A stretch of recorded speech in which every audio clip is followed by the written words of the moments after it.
친교부에서 수고해 주신 덕분에 행복하고 또 즐거운 설 명절 전통놀이를 잘할 수 있었어요. 근데 제가 인상 깊게 본 장면이 하나가 있습니다.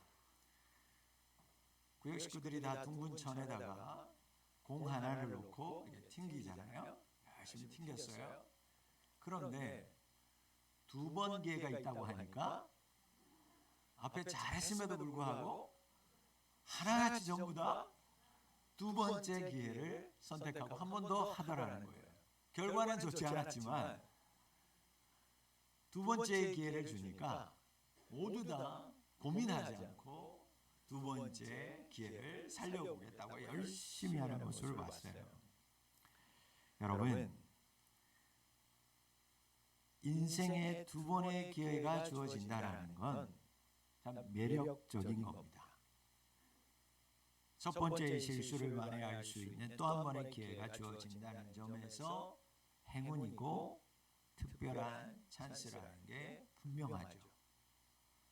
이번에 금메달을 딴 고등학교 여학생, 첫 번째 그렇게 크게 다쳤고 두 번째도 그 아픔 때문에 실수하는데 세 번째 기회가 있으니까 금메달을 획득하잖아요. 여러분, 이런 점에서 우리에게 1월 1일에 이어서 두 번째 새해가 주어진다는 건 우리 인생에 더할 나위 없이 좋은 기회이자 행운이라고 생각됩니다.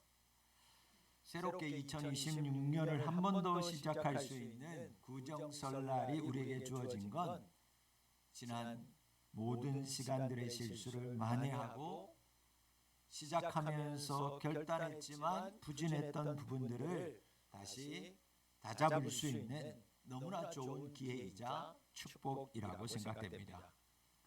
구정설날을 맞이하는 성도 여러분, 이 두 번째 여러분에게 주어진 기회를 놓치지 않고 살릴 수 있기를 축복합니다. 사랑하는 성도 여러분, 1월 1일 새해를 맞으면서 하나님 앞에서 여러분들이 스스로 굳게 결단하고 다짐했던 그 믿음의 약속들을 다시금 생각하시면서 흐트러졌던 부분들, 부족했던 부분들을 다시 점검하셔서 믿음의 견고함과 성숙을 위해 다시 힘을 내고 주님 앞으로 달려나가는 우리 모든 후비가족 성도님들 될 수 있기를 축복합니다. 그런 의미에서 오늘 본문의 말씀은 새로운 삶을 위해서 우리가 무엇을 해야 하는지를 말씀하고 알려주는 말씀이에요. 흔히들 오늘 본문의 말씀을 금식 논쟁이라고 부릅니다. 본문 이 금식 논쟁 바로 앞에는 어떤 사건이 있었냐면 세리였던 마태가 예수님을 영접하고 제자가 됩니다. 자, 아무도 자신을 반기는 사람이 없었어요. 그 시대 세리, 유대인들의 피를 빨아먹고 로마에 빌붙어서 사는 사람이라고 하는 인식이 강했어요. 실제로 그랬고요.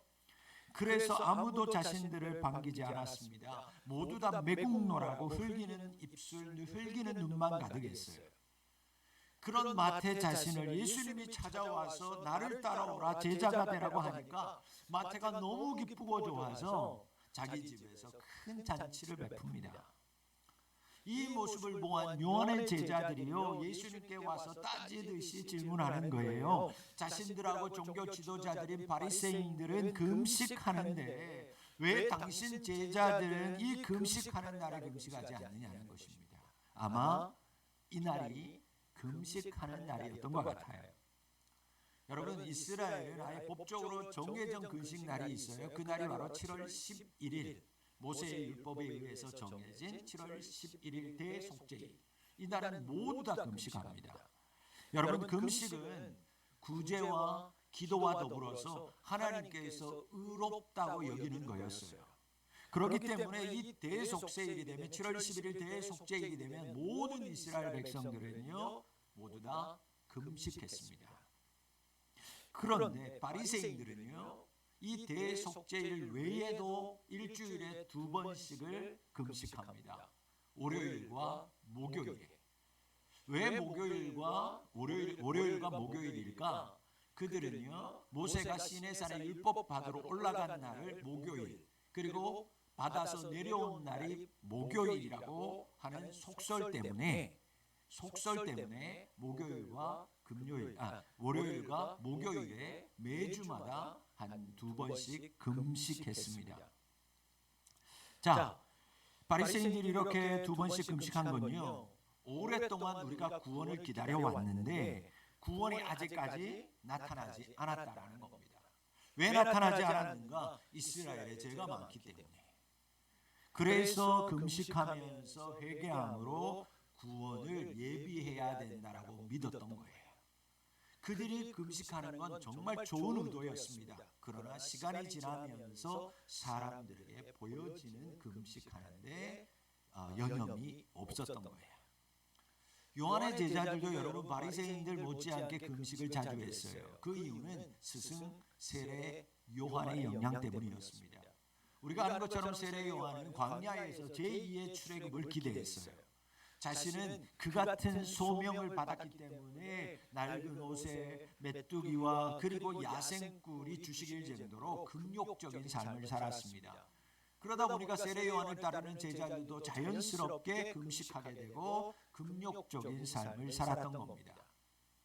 그러니까 그들의 입장에서 예수님하고 예수님의 제자들이 금식하지 않고 잔치하면서 배불리 먹는 모습, 도저히 그들 입장에서는 이해될 수 없는 행동이었어요. 잔뜩 화가 난 상태에서 던진 이 금식에 대한 질문에 예수님이 3가지의 비유로 대답하시죠. 그 첫 번째 대답이 신랑과 혼인집 손님들의 비유입니다. 이 비유에서 신랑은 예수님이고 초대된 손님은 예수님의 제자들입니다. 여러분, 혼인집이에요. 그야말로 잔치집입니다. 기쁨과 축하로 가득한 곳이에요. 혼인집에 초대된 손님들 누구보다도 신랑을 축하하러 온 하객들이에요. 그런데 여러분, 만약에 혼인집에 신랑을 축하하러 온 초대된 손님이 잔치 음식을 거절하고 금식하고 있어요. 그러면 그 혼인집의 분위기가 어떻겠냐는 거죠. 여러분, 싸해지는 겁니다. 신랑의 결혼을 축하하러 왔는데 금식하는 건 이 신랑의 결혼을 축하하지 않는 것과 같은 의미다 그 얘기입니다. 여러분, 손님들이 금식하지 않는 이유는 간단한 거예요. 바로 신랑이 그들과 지금 함께하고 있기 때문입니다. 예수님이 신랑이 혼인집 손님들과 함께 있는 동안이라고 말씀하신 것은 예수님께서 이 땅에서 제자들과 함께 있는 시기를 말하는 거예요. 예수님이 이 시기를, 제자들과 함께 있는 이 시기를 혼인잔치에 비유하고 있는 거죠. 여러분, 신랑이 혼인집 손님들과 함께 있는 동안이라고 하는 이 말씀 속에는 구원의 시대가 예수님이 이 땅에 오심으로 이미 시작되었다라는 뜻이 담겨 있는 것입니다. 여러분, 이미 예수님이 오셨어요. 예수님이 오셨다라는 건 이미 구원의 시대가 왔다라는 거죠. 그러므로 지금은 금식할 때가 아니라 기쁨의 잔치를 누리고 함께 즐거워해야 한다. 그것이 마땅하다라는 것입니다. 예수님이 오심으로 이미 하나님의 구원이 임했어요. 그런데 하나님의 구원이 예수님과 임함으로, 예수님이 오심으로 하나님의 구원이 이 땅에 임했음에도 불구하고 이 사실을 깨닫지 못하고 여전히 다른 곳에서 아니면 다른 사람에게서 구원을 바라고 기대하면서 금식하고 있다면 오히려 여러분, 그들이야말로 어리석은 사람들이죠. 여러분, 예수님이 금식하지 말라고 말하는 게 아니에요. 금식 거부하는 게 아닙니다. 예수님도 금식을 의로 여기셨어요. 다만 사람에게 보이려고 행하지 말라고 경고하신 거죠. 예수님의 금식의 기준은 명확했습니다. 이거였어요. 어느 때 할 거냐, 금식을 어느 때 할 거냐, 이게 중요한 거였어요. 금식을 하느냐 하지 않느냐의 기준은 신랑이 혼인집 손님들과 함께 있을 때인지 아니면 신랑을 빼앗겨서 더 이상 신랑이 그 사람들과 함께 하지 않을 때인지 그것이 기준이었습니다. 여러분, 예수님께서 이 첫 번째 비유의 말씀에서 신랑 되신 예수님과 함께 있는 시간이 축제다, 기쁨이다라는 것을 말씀하는 거예요. 예수님과 함께하는 것이 잔치라는 거예요. 그것입니다. 여러분, 우리 인생에서 기쁨의 삶이 언제일까요? 여러분, 우리의 인생에서 새로운 삶은 언제부터일까요? 바로 예수님이 나와 함께 하시는 순간인 줄 믿습니다. 여러분, 예수님이 함께하면 기쁨이 충만해져요. 예수님과의 관계가 끊어지지 않으면 우리의 삶은 구원의 감격과 기쁨 가운데 살아갈 수 있어요. 여러분, 예수님이 함께 하시면 충만한 기쁨, 감사가 우리 인생 가운데 끊어지지 아니합니다. 사랑하는 부비가족 여러분, 두 번째 새해의 기회를 주셨어요. 첫 번째 주신 기회에서 혹시라도 주님과의 모든 관계 끊어지셨어요? 그렇다면 다시 그 관계가 이어지게 만드셔야 되는 거예요. 힘쓰고 애쓰셔서 잃어버렸던 기쁨과 감사를 다시 회복해야 돼요. 다시 예수님에게 이어져야만 합니다. 예수님께 이어졌던 것이 끊어지고 예수님 아닌 것들과 연결되어 있는 것 끊으셔야죠. 여러분, 금식은 그런 것들과 금식하는 겁니다. 다시 예수님과 이어지도록 내가 예수님 아닌 것에 이어졌다면 금식해야죠. 그래야 2026년 여러분의 삶이 잔치와 같은 인생이 될 줄 믿습니다. 여러분, 예수님이 여러분의 인생에서 떠나지 않게 하셔야 돼요. 우리를 떠나지 않는 임마누엘의 주님과 동행하는 삶을 살아야 돼요. 죄악을 버리고 믿음 없이 행하였던 것들을 버리고 다시 주어진 새해 예수님과 함께하는 삶으로 여러분의 인생이 언제나 잔치집과 같은 기쁨으로 넘쳐날 수 있기를 축원합니다. 예수님의 두 번째, 세 번째 비유는 새옷 조각과 헌옷의 비유요, 또 새 포도주와 헌 가죽 부대의 비유입니다. 두 가지의 비유인데 하나를 이야기하는 거예요. 이 두 가지 비유가 말하는 것은 여러분, 결국에는 뭐냐? 옛것과 새것이 함께 해서는 안 된다, 함께 할 수 없다라는 거예요. 옛것과 새것이 한때 섞여버리면 결국에는 옛것으로 말미암아 새것까지도 망가져서 둘 다 사용할 수 없게 된다라는 거죠. 여러분, 두 번째 등장하는 옷은 시편 102편 26절부터 28절 말씀을 보면 옷이라고, 이 옷이 무엇을 얘기하냐면 우주 그리고 천지를 상징하고 있어요. 자, 그래서 히브리서 기자는요, 이 시편 102편 말씀을 가지고 1장에 가서 뭐라고 얘기하냐면 예수님이 재림하실 때 세상을 옷에 비유합니다. 예수님이 새롭게 재림하시는 그때를 옷에 비유하면서 너희들 낡은 옷을 예수님이 재림하면 갈아입게 될 거야, 그렇게 말씀하고 있어요. 즉 여러분, 헌 옷은 예수님 이전의 세상이라는 것입니다.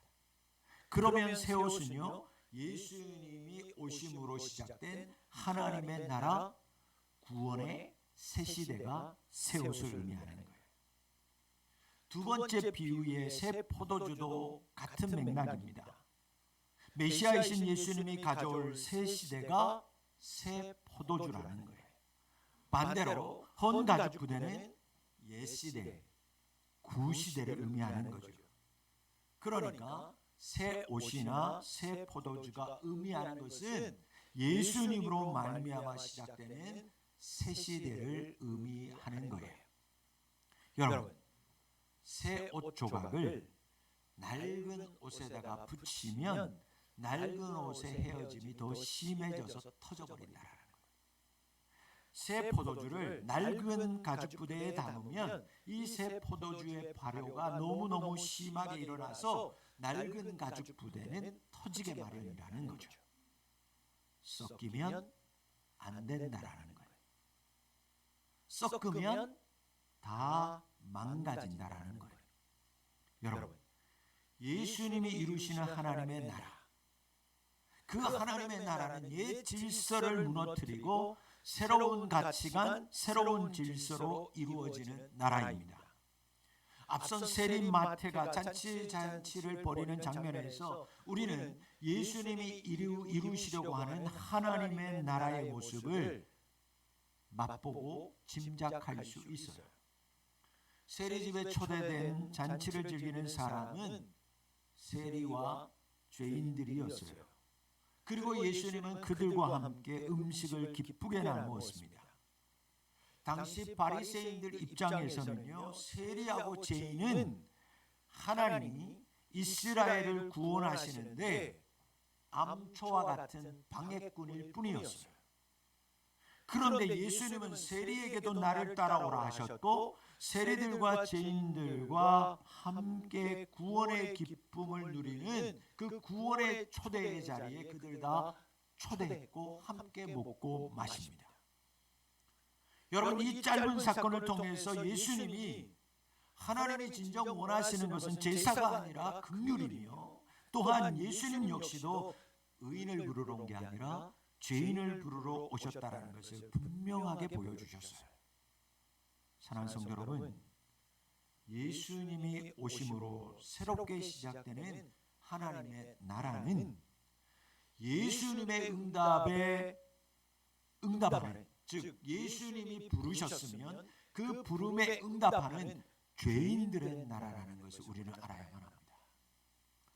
정한 자들만, 자격이 있는 자들만 들어가는 나라가 하나님의 나라가 아니라 그건 옛나라였어요. 옛나라는 그렇게 생각했어요. 자격이 있다고, 그래서 하루에 2번씩 금식하는 사람, 기도하는 사람, 그런 사람들만 들어가는 나라가 하나님의 나라라고 생각했어요. 그러나 예수님이 오셔서 예수님이 제시하는 새로운 하나님의 나라는 하나님이 부르시면 응답하는 죄인들의 나라다라고 하나님이 말씀하는 겁니다. 옛 질서는 붕괴되고 새 질서가 시작되는 거예요. 그러므로 여러분, 이런 하나님의 나라를 만약 대적하고 거부한다면, 여전히 옛 것을 붙들고 옛 율법을 붙들고 산다면 어떻게 되는가? 찢어진다라는 거예요. 터지고 만다라는 것입니다. 즉 예수님의 오심을 거부하면 어떻게 되는가? 망가진다라는 거예요. 터진다라는 겁니다. 여러분, 망가지고 터진다는 게 무슨 의미예요? 심판받는다라는 것입니다.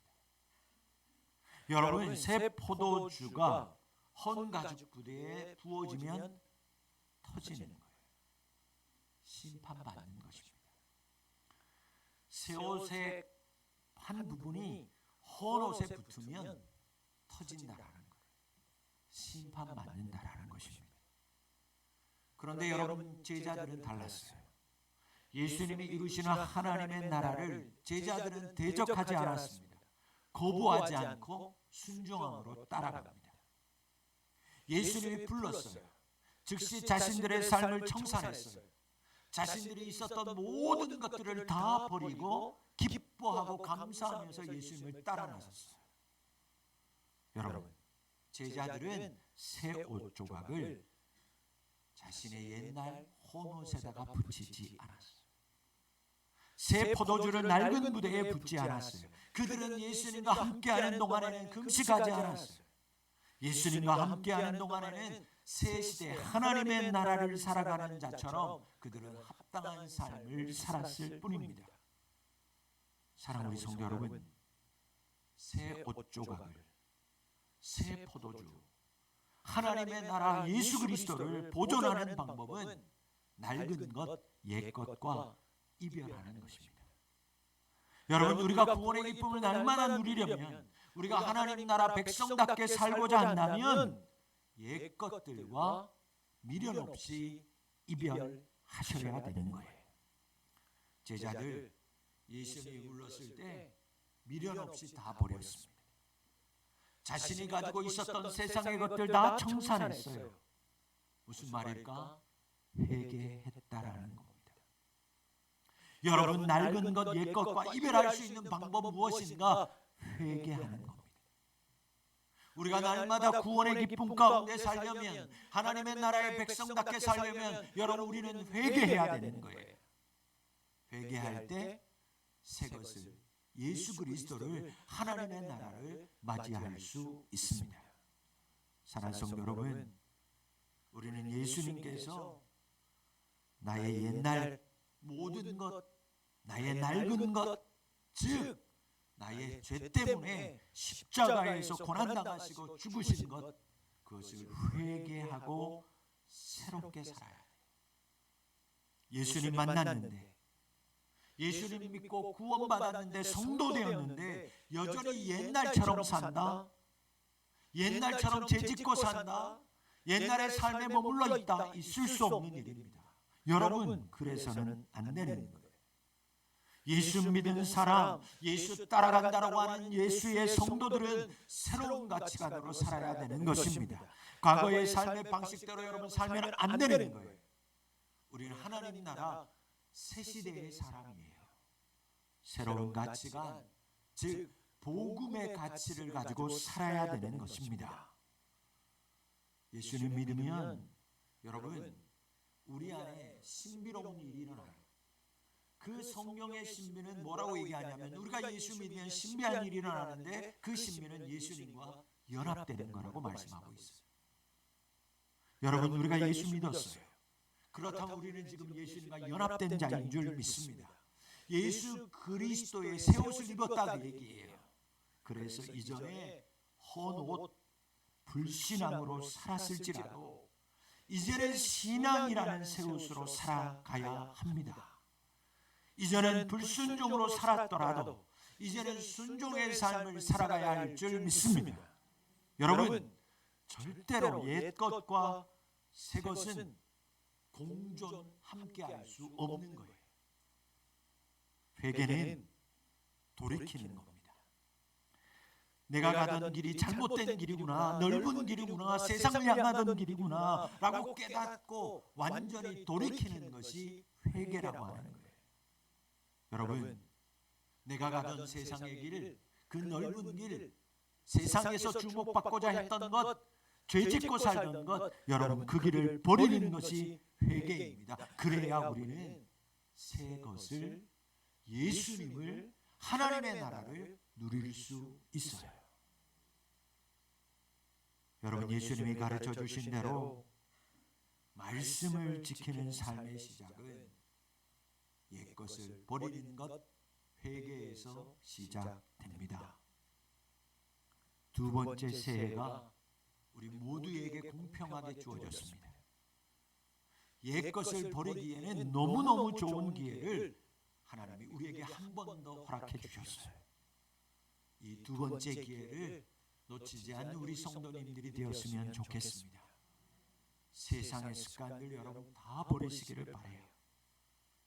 말씀대로 살지 못한 것, 말씀은 듣고 알지만 말씀대로 순종하지 못한 것 다 버리고 예배당문을 나설 수 있기를 바랍니다. 새벽 기도회를 마치고 가는 길에 CBS 라디오에서요, 묵상 한 편을 조금씩 짤막한 묵상들을 가끔씩 들려줘요. 이번 주에 끝나고 가는데 황정민 씨, 영화배우 황정민 씨 이야기를 묵상으로 틀어줬어요. 황정민 씨 여러분 영화배우 잘 아시잖아요. 그런데 이 사람이 꼴초였나 봐요. 담배를 그렇게 좋아했대요. 그런데 담배를 너무너무 꼴초다 보니까 냄새가 너무 많이 나니 사람들이 싫어하더라는 거예요. 자기가 슈퍼스타인데도 담배를 너무 많이 피니까 사람들이 곁에 안 오려고 하더라는 거예요. 그래서 끊었대요. 그런데 담배를 끊고 났더니 술이 그렇게 당기더래요. 그래서 담배를 끊었는데 그날부터 술을 엄청 마셨대요. 놀랍죠? 그런데 그 술을 너무 많이 먹는 자신이 보니까 한심스럽더래요. 그래서 그 술도 끊었대요. 우리는 이 핑계 저 핑계 대면서 다시 돌아가려고 해요. 담배 끊으니까 술은 마셔야지. 이거는 그만둬야지. 그래 술 끊으면 다시 담배 핑계. 우리는 이 핑계 저 핑계 옛날 것으로 돌아가려고 합니다. 다시 피고 다시 마시고 다시 죄 지으려고 온갖 것들을 동원해서 합리화시킵니다. 그러면 어떻게 된다고요? 터져버립니다. 망가지는 거예요. 심판받게 된다는 것입니다. 한 번 성령을 받았는데 다시 그 성령을 거역하면 그는 절대로 하나님 나라에 들어갈 수 없다라고 성경은 얘기하고 있어요. 사랑하는 성도 여러분, 새해를 맞이하는 귀한 두 번째의 기회. 여러분 우리나라 새해 되면 구정되고 뭐 하면 여러분 우리나라 내려오는 전통이 있었어요. 새해 되면 뭐 합니까 다? 예? 뭐 한다고요? 세배하기 전에. 세배하기 전에 하는 게 있어요. 꽃가옥이 있습니다. 일어나서 잠옷으로 세배해요? 요즘은 잘 안 하는 것 같은데 새해만 되면 다 시장 가가지고 새 옷 샀어. 아이들 다 새 옷 입혔어요. 그리고 엄마 아빠들은 다 뭐 했어요? 한복 입었어요. 그래서 제가 오늘 나오면서 사모님한테 농담을 했어. 사모님은 한복 입어야 되는 거 아닌가? 목사님들이 명절 되면 한복 입고 설교하시더라고요. 나도 이제 그런 나이가 됐나? 나도 내년부터는 한복을 입고. 여러분 새해가 되면 우리가 새 옷 입습니다. 그런 것처럼 예수님을 영접한 나는 새 사람 되었어요. 예수님이 오심으로 새 시대가 열렸어요. 그렇다면 우리는 새로운 피조물이요. 새로운 피조물이라면 새로운 피조물에 합당한 삶을 살아야죠. 이제 두 번째 새해를 맞습니다. 지난 삶, 믿음 없이 행하고 살았던 것, 불순종하고 불신앙 다 회개하셔서 다시는 낡은 옷, 옛 것과 섞이는 일이 없는 자 될 수 있기를 주의 이름으로 축원합니다. 그리고 이제 다 예수의 새 옷을 입었으니, 다 예수의 이름으로 구원받았으니, 다 새로운 피조물이 되었으니 하나님 나라 백성다운 삶을 사실 수 있기를 바랍니다. 요한계시록 19장은 여러분 무엇을 얘기하냐면 어린 양의 혼인잔치를 이야기하고 있어요.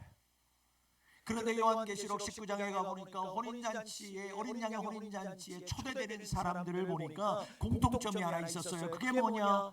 옷 하나를 입고 있어요. 그 옷이 뭐냐? 거룩하고 깨끗하고 빛나는 세마포 옷이다. 그렇게 기록하고 있어요. 사랑하는 성도 여러분, 그런데 그 깨끗하고 빛나는 세마포 옷이 무엇인가 성경은 우리에게 너보고 해석하지 말라. 그러면 이단되니까 그렇게 가르쳐 주는데 그 거룩하고 깨끗한 세마포 옷이 뭔가? 성도들의 거룩한 옳은 행실이라 그렇게 하였어요. 여러분, 잔치자리에 들어가는 사람들, 어린 양의 혼인잔치에 들어갈 수 있는 사람은 어떤 사람인가? 세마포 옷을 입은 사람인데 그 세마포 옷은 성도들의 옳은 행실이라. 거짓되고 망령되이 지나온 지난날의 행실, 그것은 낡은 옷이에요. 낡은 여러분 가죽 부대입니다. 그러므로 예수 그리스도의 이름으로 회개함으로 그 낡은 것들은 다 벗어던지고 예수님과 함께 하심으로 기쁨의 삶을 사는 자 될 수 있기를 축원합니다. 말씀을 맺습니다. 우리 인생은 예수님과 함께 할 때 진정한 기쁨을 누릴 수 있어요.